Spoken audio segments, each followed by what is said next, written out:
Hello student, history with Neeraj channel में आपका स्वागत है। मैं नीरज पटेल। आज आप लोगों का लेक्चर नंबर 24 लेने वाला हूँ। लेक्चर नंबर 23 में मैंने आप लोगों का जैन धर्म ख़त्म कर दिया था और अब हम लोग बौद्ध धर्म स्टार्ट करेंगे। बौद्ध धर्म के बारे में जानेंगे। बौद्ध धर्म की बात की जाए तो गौतम बुद्ध का नाम सबसे पहले जहन में आता है।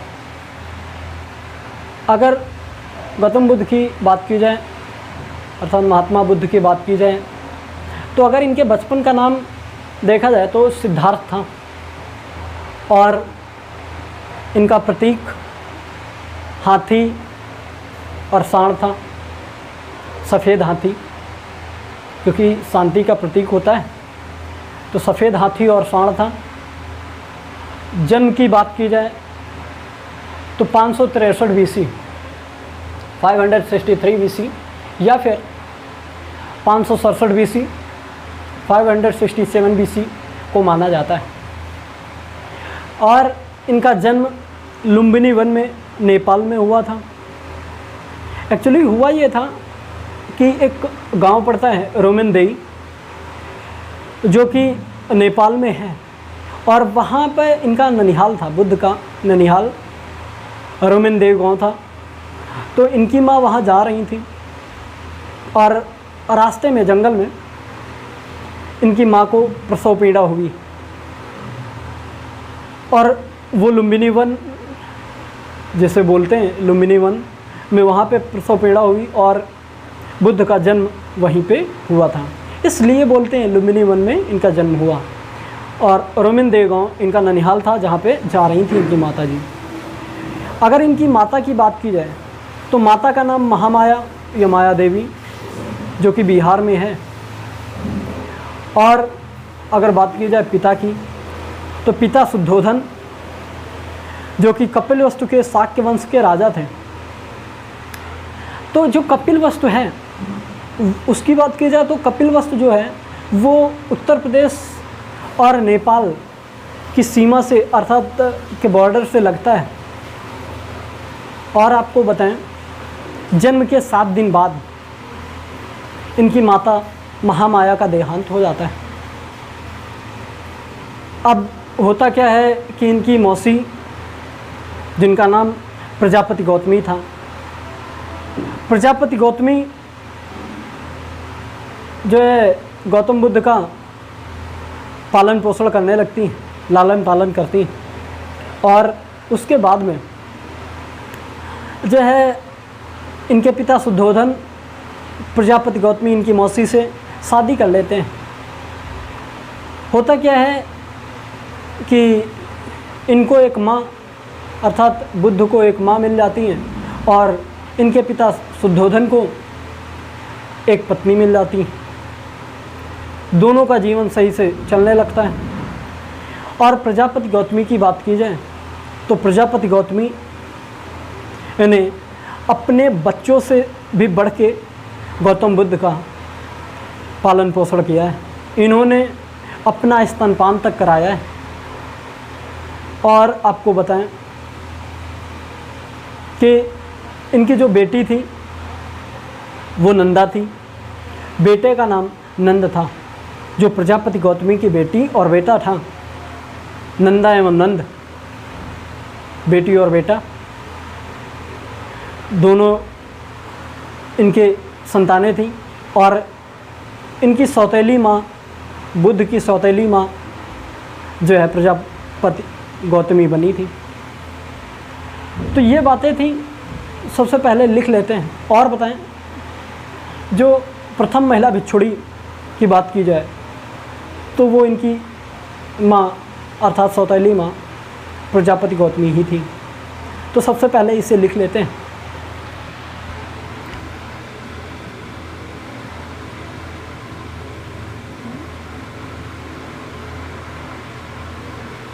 वास्तविक नाम की बात की जाए तो वास्तविक नाम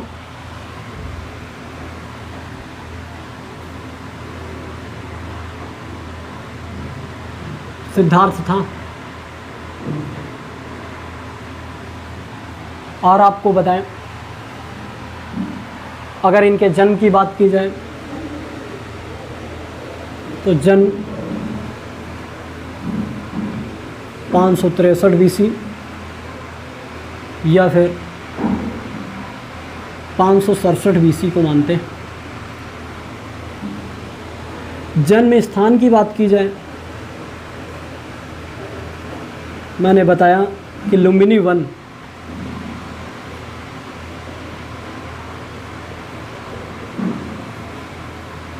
वन में इनका जन्म हुआ था और रोहिनदेई या रोमिनदेई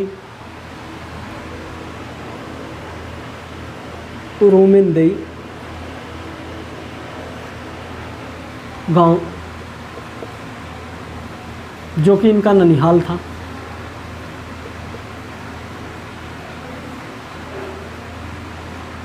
गौतम बुद्ध का ननिहाल था। यहाँ जाते समय इनकी माता श्री जा रही थी, जाते समय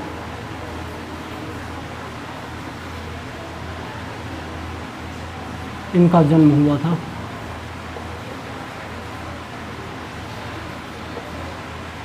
आपको बताएं, इनकी माता का नाम महामाया या माया देवी भी कहते हैं, माया देवी।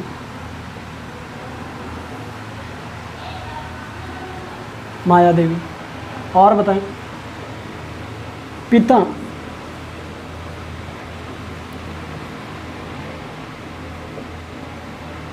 शुद्धोधन, जो पिता शुद्धोधन थे वो कपिलवस्तु के राजा थे। कपिलवस्तु के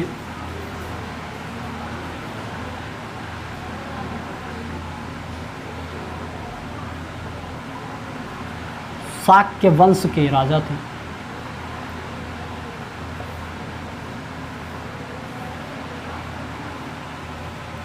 कपिलवस्तु के शाक्य वंश के राजा इनके पिता थे।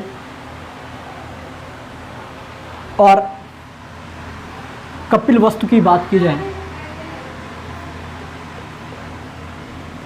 कपिलवस्तु की बात की जाए तो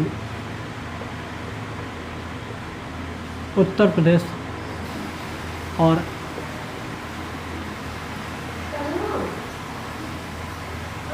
नेपाल की सीमा पर है,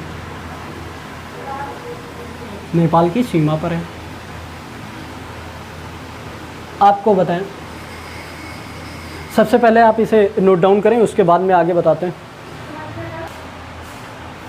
आपको बताएं, इनकी जो मौसी थी, मौसी वो प्रजापति गौतमी थी।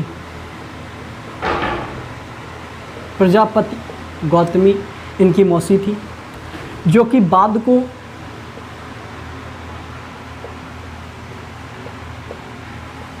सौतेली माँ बन गई।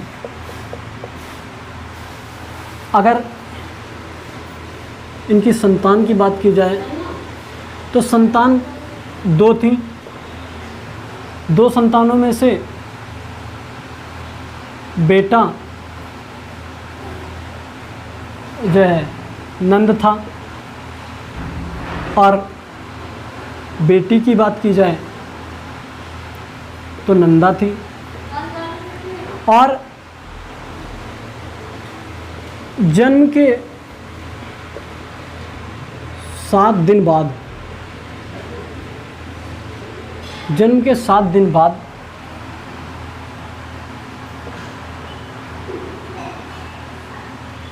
इनकी माता का देहांत हो गया था। इनकी माता का देहांत हो गया।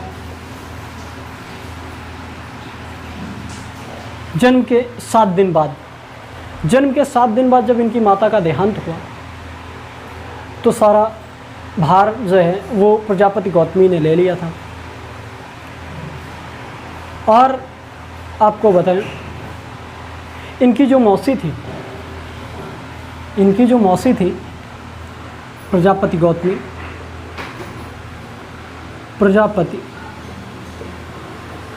गौतमी बौद्ध धर्म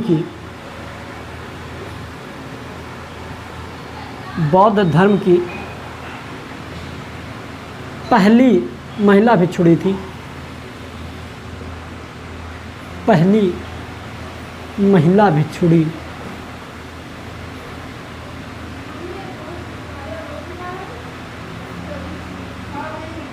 पहली महिला भिक्षुणी थी।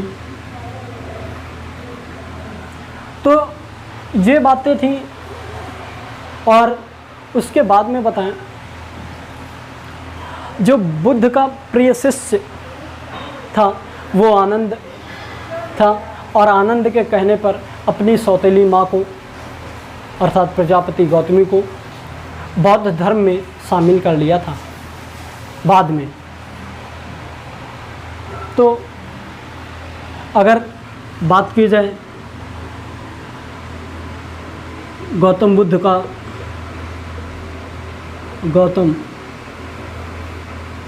बुद्ध का शिष्य, प्रिय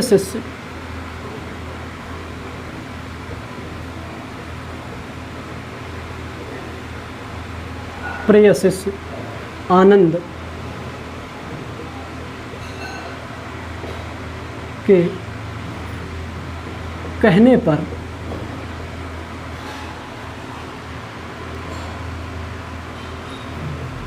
अपनी सौतेली माँ को बौद्ध धर्म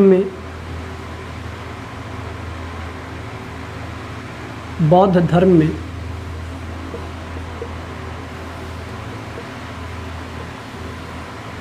शामिल कर लिया था।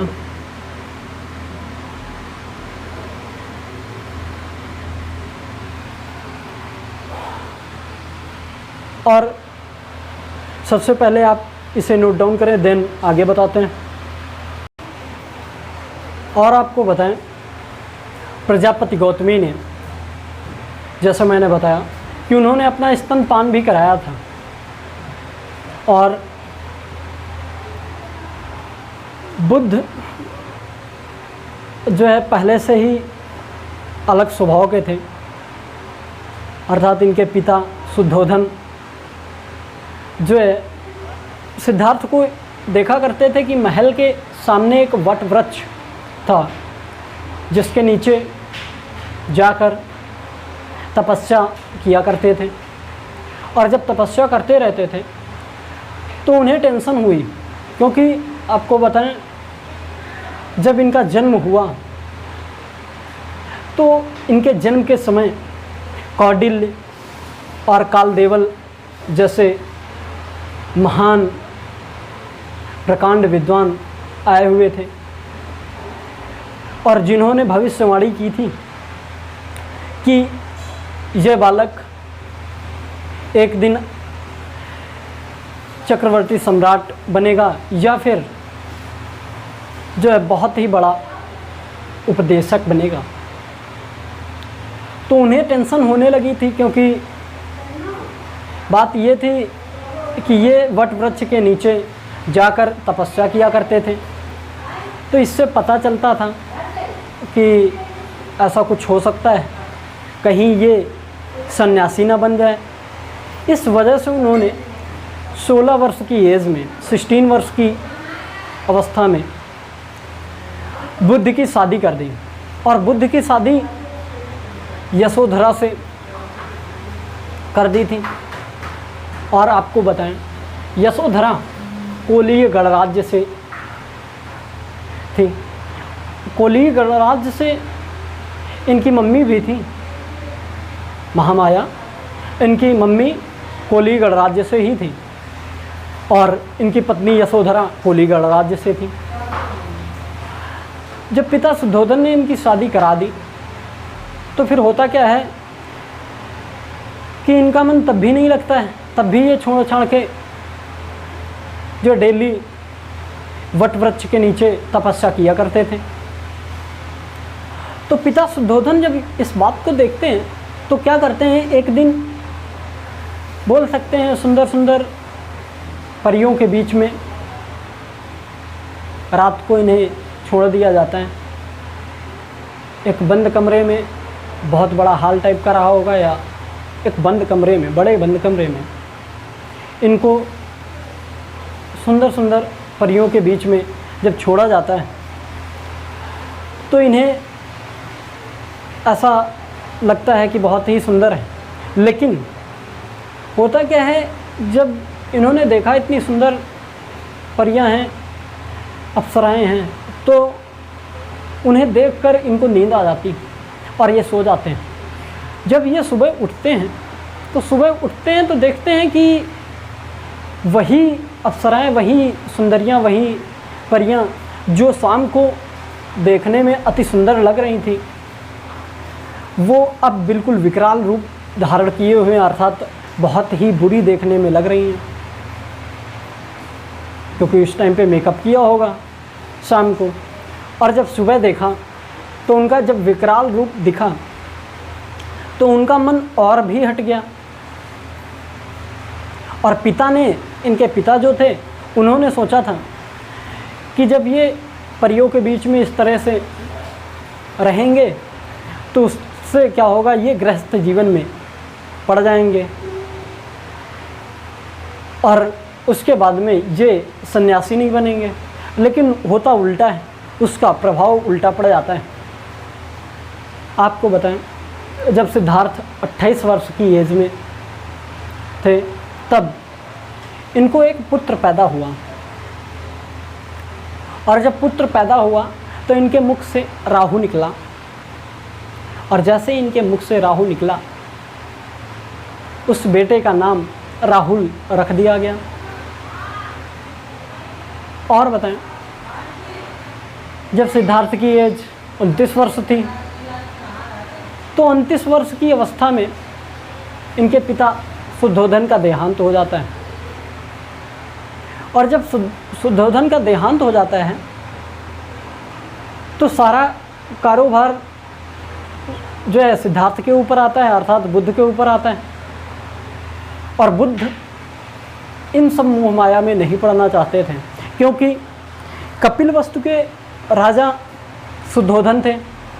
इनके आसपास से सभी राजाओं से लड़ाइयाँ चलती रहती थी। एक नदी थी, रोहिणी नदी।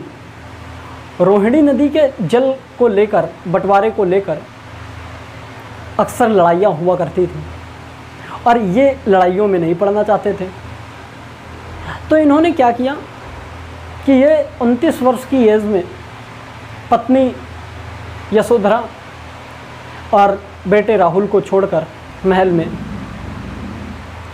अपने साथी, जो उनका साथी था चन्ना, नाम सुना होगा आप लोगों ने, साथी चन्ना के साथ में चले जाते हैं। साथी चन्ना और घोड़ा, जो इनका प्रिय घोड़ा था, वो कंथक था। चन्ना को छंदक भी कहा गया है, छंदक भी कहते थे। तो साथी चन्ना और घोड़े कंथक के साथ में ये चले जाते हैं और गृह त्याग कर देते हैं। बताएं आपको, बाद में ये अपने किंगडम का जैसे ही बॉर्डर क्रॉस करते हैं वैसे ही साथी चन्ना और घोड़े कंथक को फ्री कर देते हैं और उसके बाद में अपने बालों को उजाड़ देते हैं, बिल्कुल हटा देते हैं। इन बालों को बिल्कुल हटा देंगे और उसके बाद में क्या करते हैं, गेरुआ रंग के वस्त्र धारण करते हैं और उसके बाद में तपस्या के लिए चले जाते हैं। आपको बताएं, गृह त्याग से पहले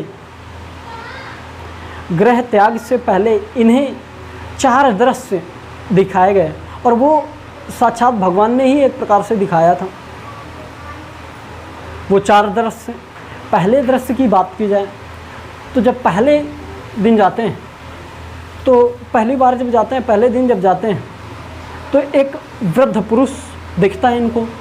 तो ये साथी चन्ना से पूछते हैं, ये ऐसे क्यों चल रहे हैं, इसको क्या हुआ है?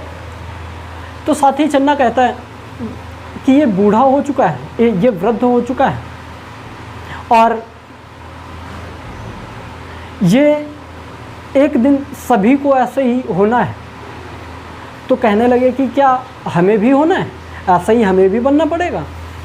तो कहने लगे हाँ, इससे ये प्रभावित होते हैं। उसके बाद में दूसरे दिन जब जाते हैं तो एक व्यक्ति दर्द से कराह रहा था, उसको देखा तो चन्ना से पूछते हैं कि इसको क्या हुआ? तो कहते हैं ये बीमार हुआ है। एक दिन सबको बीमार होना होता है, कभी ना कभी व्यक्ति बीमार होता ही है और उसको परेशानियां होती ही हैं। तो कहते क्या हमें भी ऐसी परेशानियां हो सकती हैं? तो कहते क्यों नहीं, कभी भी हो सकती है आपको परेशानी ऐसी, क्योंकि बीमारी है, कभी भी आ सकती है, बताकर तो नहीं आती है। इससे इनका जो है और भी हृदय अलग टाइप का मतलब विचलित हुआ बिल्कुल। उसके बाद में जब तीसरे दिन जाते हैं तो एक शव को देखते हैं कि आदमी लिए हुए जा रहे हैं इस व्यक्ति को। तो बोलते हैं चन्ना से कि इस व्यक्ति को इतने सारे आदमी उठाकर क्यों लिए जा रहे हैं, क्या ये खुद के पैरों से नहीं चल सकता? तो चन्ना कहता है कि ये मर चुका है और एक दिन हर एक व्यक्ति को मरना पड़ेगा। संसार में जितने भी व्यक्ति आए हुए हैं सभी मरेंगे। तो बोलते हैं क्या हमें भी मरना पड़ेगा? तो बोलते हैं हाँ, मतलब सभी को मरना है तो सभी को मरना है, मतलब किसी भी व्यक्ति को यहाँ पे जीवित नहीं रहना है, एक ना एक दिन उसे जाना पड़ेगा। अच्छा, तो फिर होता क्या है कि चौथे दिन जब जाते हैं तो एक सन्यासी का जो है दृश्य देखने को इनको मिलता है। एक पेड़ के नीचे बैठा हुआ, गेरुआ रंग के कपड़े पहने हुआ होगा और वो बैठा हुआ मिलता है। तो कहते हैं ये क्या कर रहे हैं? कहता है ये सांसारिक मोह माया से सब कुछ छोड़ छाड़ के तपस्या में लीन हो चुका है। ये इस दुनिया से मतलब नहीं रखना चाहता था और ये अपना अलग बिल्कुल सांसारिक मोह माया को छोड़ के सन्यासी जीवन जीना स्टार्ट कर दिया है। तो बताएं आपको, उस टाइम पे गौतम बुद्ध को अच्छा लगा कि सबसे अच्छा जो दृश्य था इनको यही लगा कि सारी मोह माया को छोड़ के हमें भी सन्यासी जीवन को धारण कर लेना चाहिए। उसके बाद में जो वहीं से क्या करते हैं कि अपना छोड़ छाड़ के सब कुछ चले जाते हैं और उसके बाद में वहाँ से इनका सन्यासी जीवन स्टार्ट होता है। तो लिखते हैं देन सबसे पहले प्रिय शिष्य के बारे में बताया था। प्रिय शिष्य आनंद था। आनंद के कहने पे जो है अपने प्रजापति गौतमी मौसी को, सौतेली माँ को बौद्ध धर्म में सम्मिलित कर लिया था, शामिल कर लिया था। आपको बताएं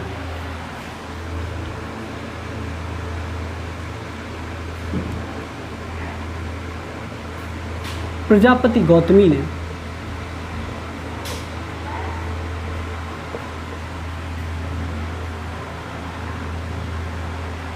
बुद्ध को अर्थात सिद्धार्थ को भी बोल सकते हैं, बुद्ध को स्तनपान कराया। स्तनपान कराया। उसके बाद में आपको बताएं 16 ईयर्स के जब थे, 16 वर्ष की एज थी, तब इनकी शादी करा दी गई। पत्नी का नाम बोला जाए तो यशोधरा था और यशोधरा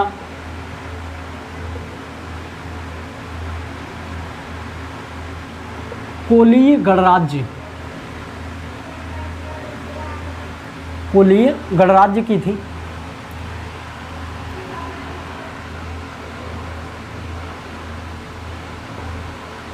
इनकी माता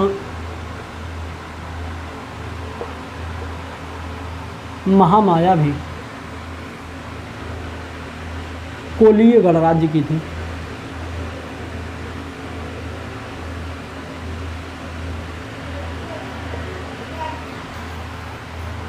आपको बताएं कि पिता शुद्धोधन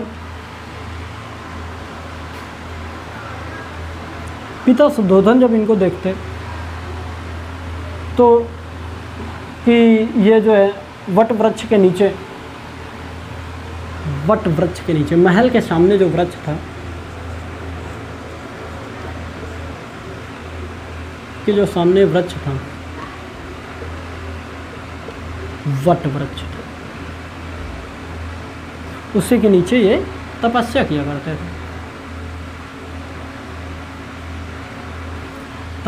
करते थे। और आपको बताएं इनके जन्म के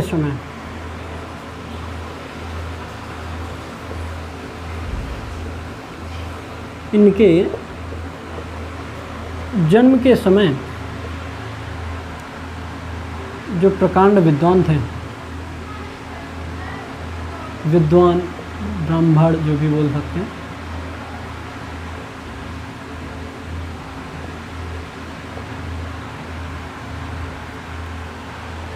वो कौटिल्य,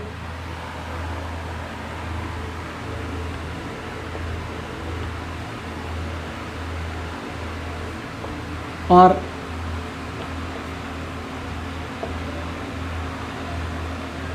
कालदेवल, इन प्रकांड विद्वानों को बुलाया गया था। और जब इनको बुलाया गया तो इन्होंने बताया कि ये बालक चक्रवर्ती सम्राट बनेगा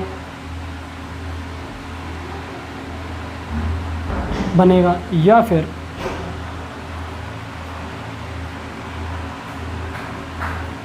महान उपदेशक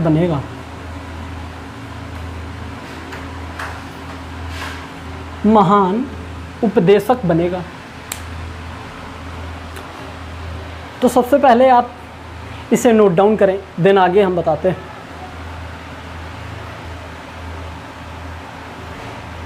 आपको बताएं जब सिद्धार्थ 28 वर्ष के थे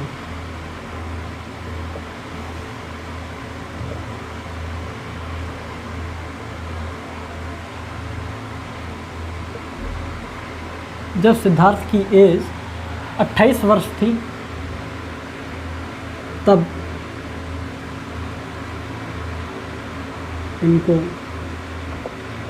एक पुत्र प्राप्त हुआ, जिसका नाम राहुल रखा गया था। इनके मुख से राहु निकला, जिससे राहुल इनके पुत्र का नाम रख दिया गया। देन आपको बताएं 28 वर्ष के थे तब, और 29 वर्ष की अवस्था में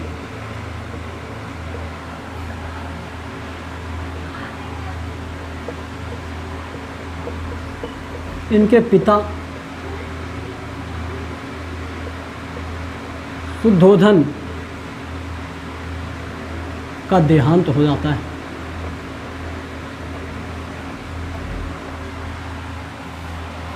जब इनके पिता शुद्धोधन का देहांत हो जाता है, फिर क्या होता है कि ये कपिलवस्तु के राजा थे।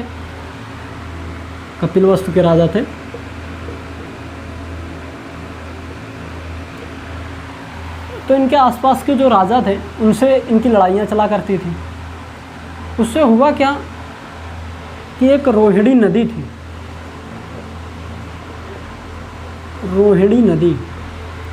और रोहिणी नदी के जल के बंटवारे को लेकर लड़ाइयाँ हुआ करती थी।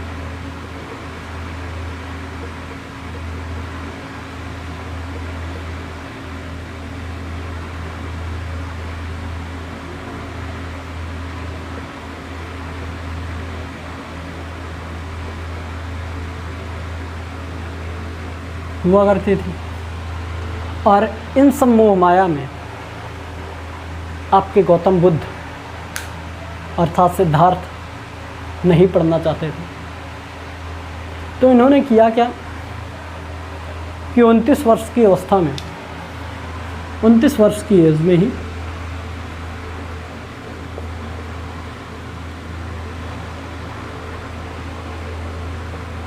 पत्नी यशोधरा और पुत्र राहुल को छोड़कर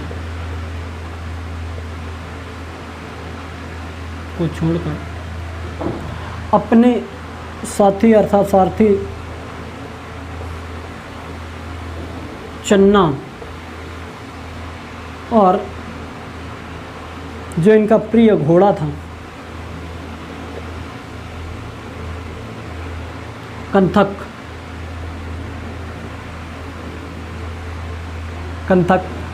के साथ में गृह त्याग कर देते हैं। जब गृह त्याग कर देते हैं और इनके जो पत्नी और पुत्र था, पत्नी और पुत्र रात को सोते रहते हैं और ये रात को उठते हैं और चले जाते हैं। मैंने बताया कि इनके साथ में चले जाते हैं और जब ये बॉर्डर क्रॉस करते हैं, जब ये बॉर्डर क्रॉस करते हैं कपिलवस्तु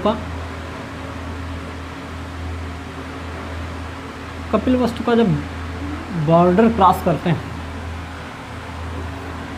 तो इन दोनों को फ्री कर देते हैं और अपने बालों को नोच देते हैं।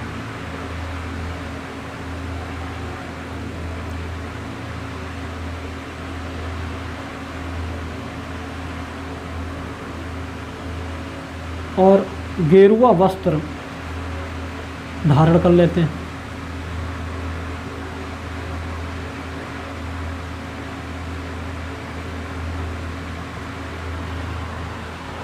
तो ये जो था इनका गृह त्याग था। जो इनके मैंने गृह त्याग के बारे में बताया कि कैसे इन्होंने गृह त्याग किया